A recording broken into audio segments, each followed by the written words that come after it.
In an age of satellite maps and global travel, our world feels smaller than ever before. It seems like every corner of the globe is just a flight away, accessible with a few clicks on a screen. A world without borders laid bare for our exploration. But this feeling of total access is an illusion. There are still places on our planet that are completely sealed off from the outside world, places that are not on any tourist map, and where entry is strictly and sometimes lethally forbidden by law and by force. It forces you to ask the question, while you can travel almost anywhere, some places remain completely forbidden. Why? What is it that they don't want you to see? Today we pull back the curtain on 7 of the most restricted locations on Earth to find out what secrets they hold. Our journey into the forbidden begins in the Bay of Bengal, within the Andaman Island archipelago. From a distance, our first location looks like a paradise postcard. White sand beaches ring a lush, dense jungle, all surrounded by the brilliant turquoise of the Indian Ocean. But this idyllic appearance hides a stark and dangerous reality. This is the North Sentinel Island, and it is forbidden for one simple reason. The people who live there will kill anyone who tries to set foot on their shore. They are the Sentinelese, one of the last remaining uncontacted peoples on the entire planet. They have lived in complete isolation for an estimated 60,000 years, their culture and genetics representing a direct link to the Paleolithic era. They are a living window into humanity's deep past, and they guard that window with spears and arrows. The Indian government enforces a strict exclusion zone, making it illegal to travel within 5 kilometers of the island. This law is not just to protect potential visitors from a violent death, which is almost certain. It is more importantly to protect the Sentinelese themselves. Having been isolated for millennia, they have no immunity to common modern diseases. Something as simple as the common cold or the flu, which would be a minor inconvenience for us, could trigger a devastating epidemic that could wipe out their entire population. Their exact numbers are unknown, with estimates ranging from as low as 40 to as high as a few hundred. They are a fragile flame of human history, and contact would almost certainly extinguish it forever. History is littered with failed and often tragic attempts to interact with the Sentinelese. In the late 19th century, a British colonial officer named Maurice Vidal Porton led an armed expedition onto the island. His party captured an elderly couple and 4 children, taking them back to Port Blair, the regional capital. As predicted by modern science, the couple quickly fell ill and died. Portman, perhaps realizing his catastrophic error, returned the 4 children to the island with gifts and quickly departed. It is unknown what diseases the children may have carried back with them, or what story they told of their abduction. This event likely cemented the tribe's deep-seated hostility towards all outsiders, a defensive posture that has never wavered. In the decades that followed, the Indian government made several cautious attempts at contact, mostly by leaving gifts like coconuts and tools on the beaches. These expeditions, led by anthropologist T.N. Pandit, sometimes resulted in brief moments of what appeared to be tolerance, with the tribe accepting the gifts. But these moments were always tense and unpredictable, often ending with the Sentinelese making threatening gestures or firing arrows, signaling that the visit was over. The message was always clear: take us no further. One of the most powerful demonstrations of their fierce independence came after the catastrophic 2004 Indian Ocean tsunami. The massive wave devastated the region, and there were grave fears that the Sentinelese had been wiped out. The Indian Coast Guard dispatched a helicopter to fly over the island and check for survivors. As the helicopter descended low over the beach, a lone Sentinelese warrior emerged from the jungle, took aim and fired an arrow at the machine. It was an incredible act of defiance. In the face of one of nature's most powerful destructive forces, their spirit was unbroken, and their message to the outside world remained the same: leave us alone. This lethal boundary was tragically confirmed in 2006 when 2 fishermen who had been illegally harvesting crab moored their boat near the island to sleep. During the night, their anchor rope broke and their boat drifted onto the shore. They were immediately attacked and killed by the tribe. When the Coast Guard helicopter returned to try and retrieve the bodies, they were met with such a volley of arrows that they were forced to abandon the attempt. The men's bodies were never recovered.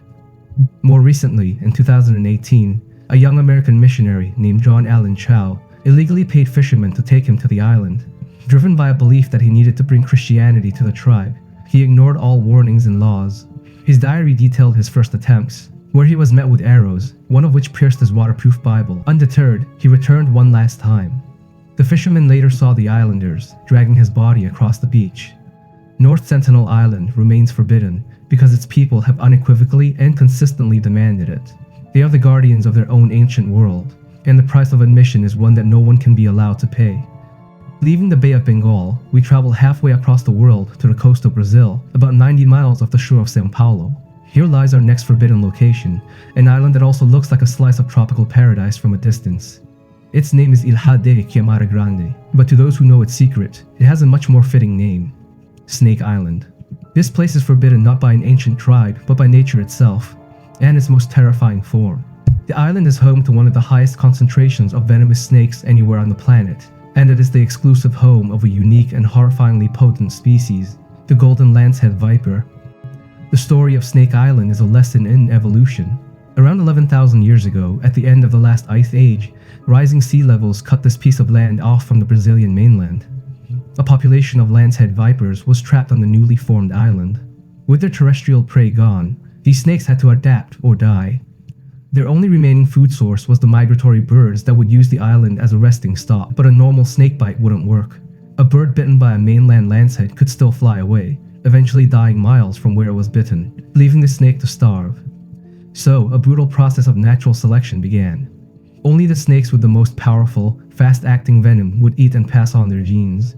Over thousands of years, this pressure created the golden lancehead, a species whose venom became 5 times more potent than that of its mainland cousins. It is a venom so destructive it is the stuff of nightmares. It is a complex cocktail of toxins, but its most terrifying component is a powerful hemotoxin. When a golden lancehead bites its victim, the venom begins to break down fats and proteins. It causes swelling, excruciating pain, nausea, and vomiting. But its real work is on the circulatory system. It triggers widespread internal bleeding, kidney failure, and brain hemorrhaging. Its most infamous effect, the one that gives it its gruesome reputation, is necrosis. The venom literally begins to melt and liquefy the flesh and muscle tissue surrounding the bite. The sheer number of these snakes on the island is difficult to comprehend. While the old popular claim of 1 to 5 snakes per square meter is likely an exaggeration, scientific estimates still place the population in the thousands, all contained within a small island of just over 100 acres. This means that anywhere you stand, anywhere you walk, you are never more than a few feet away from one of the deadliest serpents in the world. The ground, the low-hanging branches, the leaf litter, it is all a potential hiding spot for a predator whose bite means an agonizing death. There are dark legends surrounding the island's human history. The most famous is the story of the last lighthouse keeper.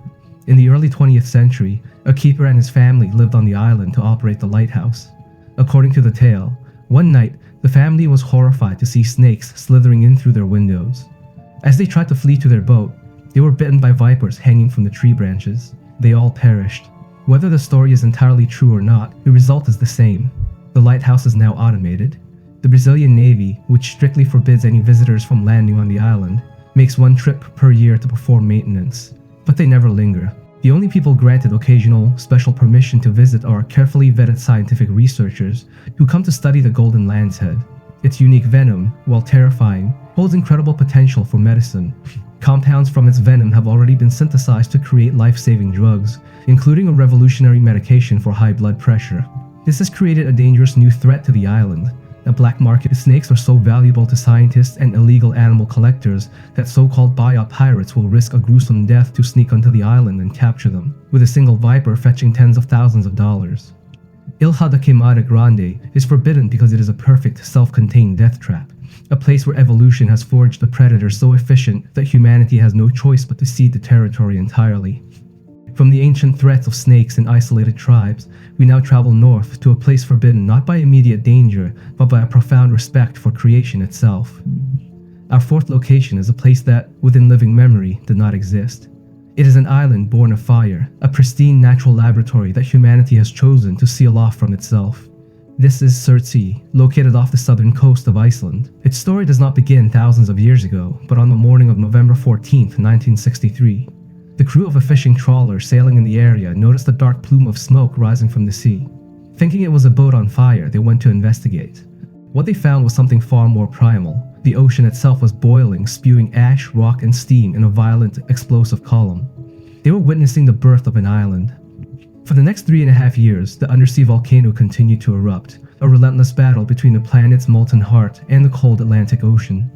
Slowly, painstakingly, a new piece of land solidified, a black, barren mound of volcanic rock and tephra, steaming in the cold northern air. By the time the eruption ceased in June of 1967, the island of Surtsey, named after the fire giant Surtur from Norse mythology, had risen from the depths, covering an area of 2.7 square kilometers. Almost immediately, scientists recognized the unparalleled opportunity Surtsey presented. Here was a completely sterile, brand new piece of earth, a blank slate upon which the story of life could be written from the very first word. It was a chance to watch, in real time, how life colonizes barren land, a process that has happened countless times across Earth's history, but has never been observed from its absolute beginning. To preserve this unique experiment, the Icelandic government declared Surtsey a nature reserve while it was still erupting. The rules were, and remain, absolute. The island is forbidden to all but a tiny handful of vetted scientists who are permitted to visit for brief periods. The measures taken to prevent contamination are extreme. Before setting foot on the island, each researcher must be thoroughly screened. Their clothing, equipment, and anything they carry must be meticulously sterilized to ensure no foreign seeds, spores, or microbes are accidentally introduced. They are forbidden from leaving anything behind, and equally forbidden from taking anything but knowledge away. The vigilance is for good reason. Life found its own way to search with surprising speed. The first pioneers were not animals, but the simplest of life forms. The first vascular plant, a sea rocket, was found growing on its shores in 1965, while the volcano was still active. Its seed had likely washed ashore, a hardy voyager from a neighboring island. Soon after, mosses and lichens began to appear, their spores carried on the wind across dozens of kilometers of open ocean. These early colonists were crucial. As they grew and died, they began to break down the volcanic rock and create the very first traces of soil. Then came the animals. The first insects, like flies and midges, were blown to the island by the wind. They were followed by the true architects of Surtsey's future. Birds, fulmars, and guillemots were the first species to begin nesting on the island, finding its predator-free cliffs to be a perfect sanctuary. Their arrival was a turning point. The birds brought seeds with them, either on their feathers or in their droppings. More importantly, their nutrient-rich guano acted as a powerful fertilizer, enriching the sterile volcanic soil and allowing a wider variety of plants to take root. The fragility of this process was highlighted by a famous incident. A scientist discovered a potato plant growing on one of the beaches. This was an impossible colonist. A potato could not have floated across the sea or been carried by a bird. An investigation revealed the truth. It had grown from a buried piece of human waste. The rules had been broken. The potato plant was immediately and carefully dug up and destroyed. This served as a stark reminder of how easily one careless act could contaminate the entire global experiment. Today, Surtsey is a thriving, if simple, ecosystem. It has grasses, puffin colonies, seals that use its shores to breed, and a growing population of slugs and spiders. It is a living, breathing demonstration of nature's resilience and power. It remains forbidden because its value lies in its purity. It is a gift from the planet, a window into our own deep past, showing us how the world heals and how life takes hold. For once, humanity has had the wisdom to step back, to watch, and to learn, rather than to touch and to tame.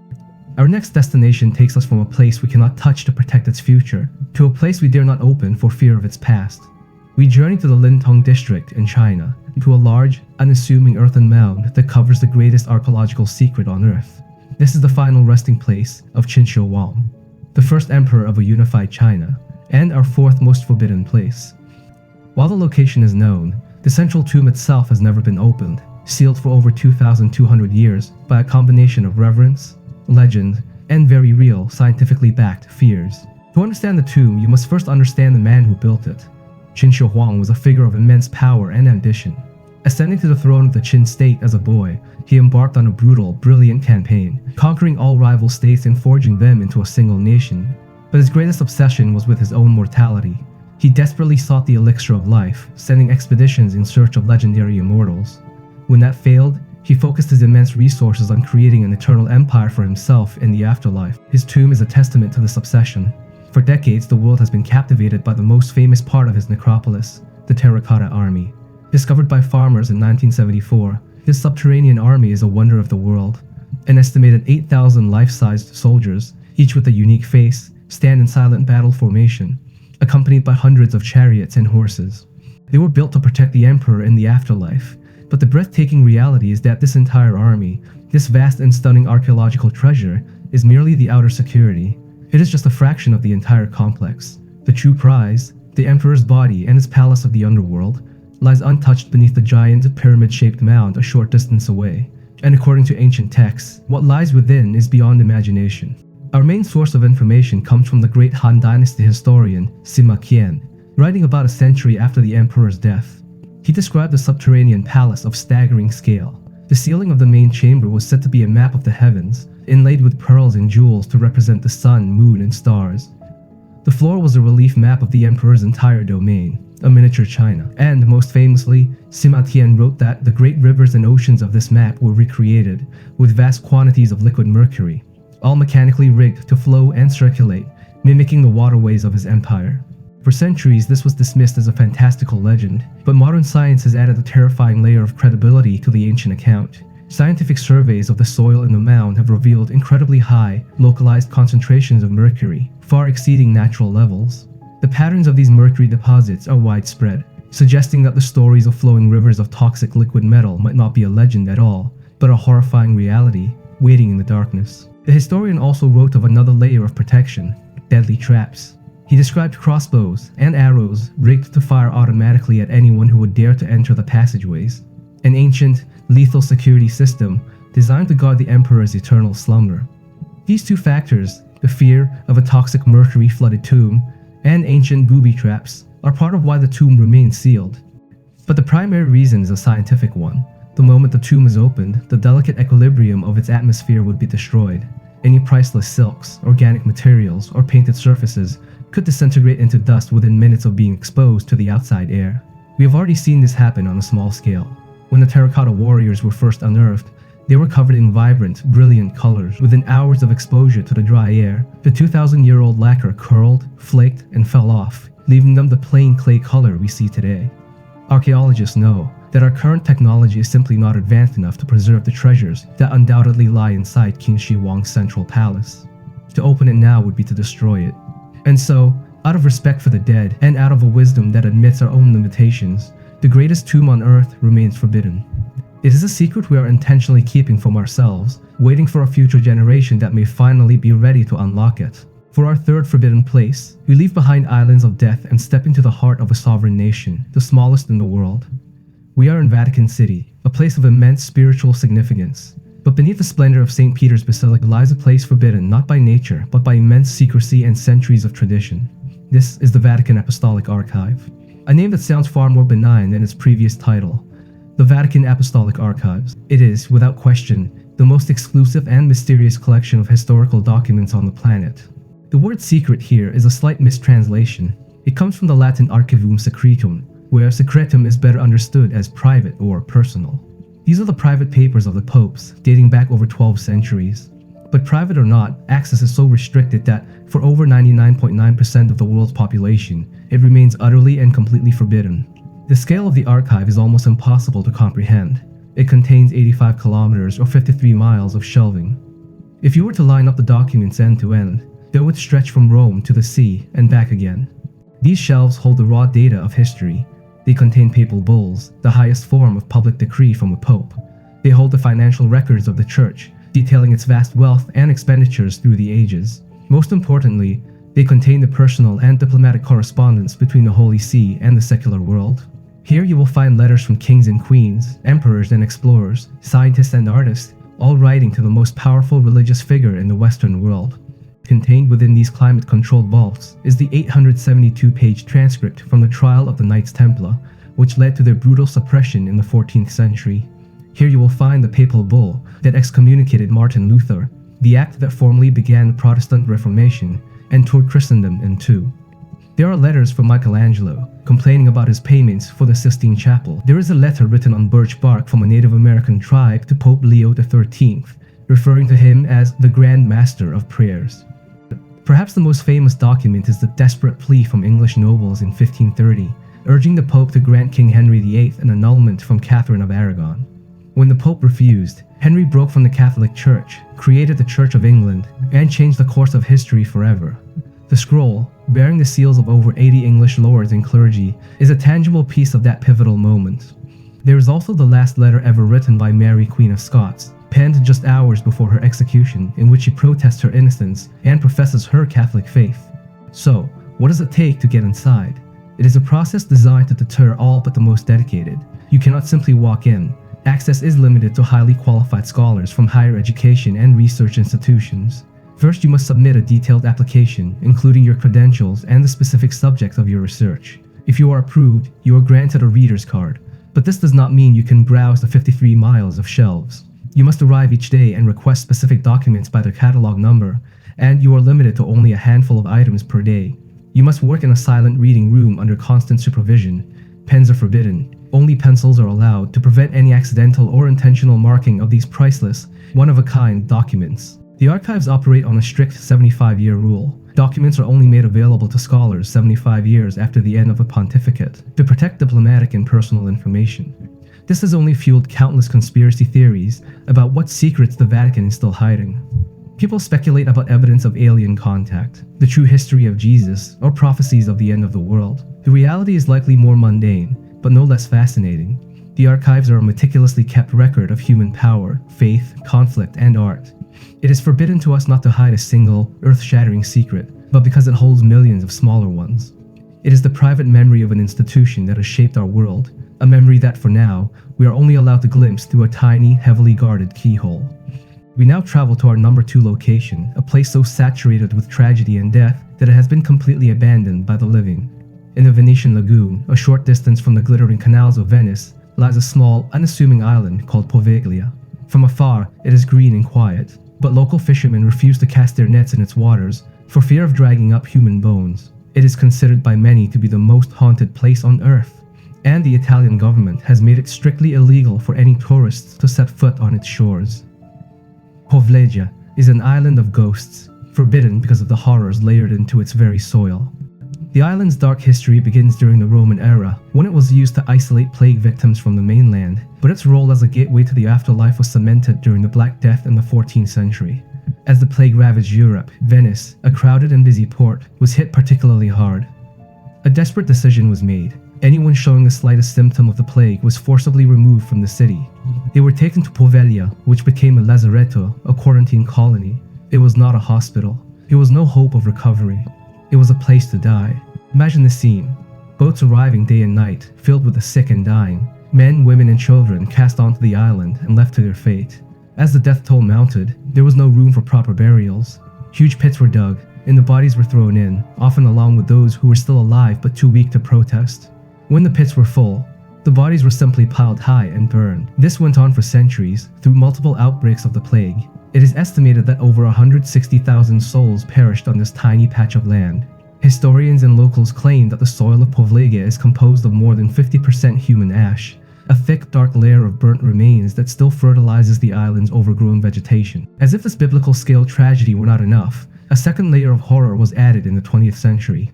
In 1922, a large building was constructed on the island. It was opened as a mental asylum. In an age when mental health care was poorly understood and often brutal, the asylum on Poveglia quickly gained a reputation for being particularly cruel. Its isolation made it the perfect place to send not just the mentally ill, but anyone the state deemed inconvenient. The patients were utterly alone, trapped on an island already steeped in death and despair, their own psychological torment amplified by the grim surroundings. This era gave birth to the island's most infamous legend, the story of the asylum's doctor. As the tale goes, he was an ambitious and sadistic man who believed he could cure mental illness through radical experimental procedures like lobotomies.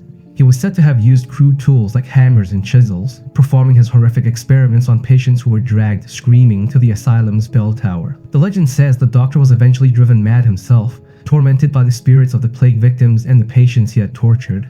He climbed to the top of the bell tower and threw himself off. A nurse who witnessed the fall claimed that he did not die from the impact.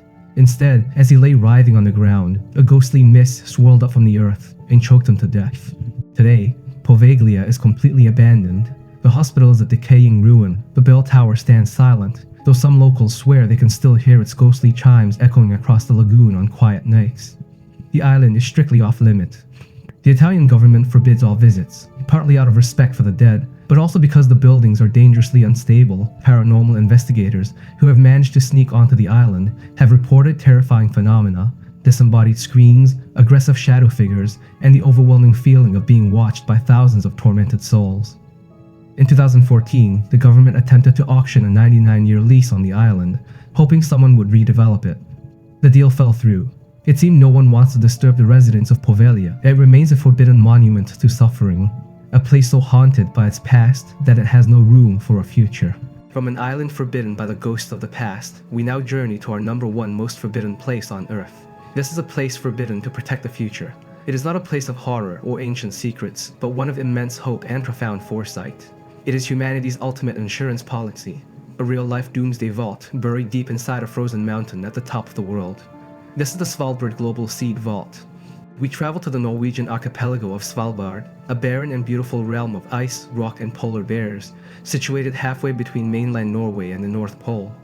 It is one of the most remote places on the planet, a landscape plunged into the darkness of the polar night for months at a time. It is here, jutting out of the side of a snow-covered mountain, that you will find the vault's only visible feature, a stark, concrete web-shaped entrance, illuminated with a soft turquoise light. It looks like the entrance to a secret base from a science fiction film, and in many ways it is. To enter, you must pass through 5 sets of formidable, blast-proof doors.